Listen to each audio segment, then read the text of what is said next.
The Cenotaph is a war memorial on Whitehall in London, England.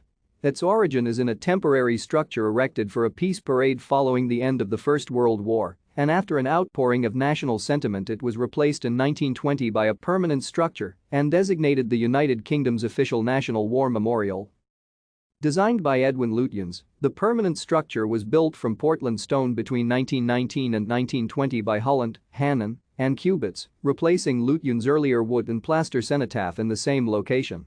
An annual service of remembrance is held at the site on Remembrance Sunday, the closest Sunday to 11 November each year. Lutyens' cenotaph design has been reproduced elsewhere in the UK and in other countries of historical British allegiance including Australia, Canada, New Zealand, Bermuda, and Hong Kong. The First World War produced casualties on a previously unseen scale. Over 1.1 million men from the British Empire were killed.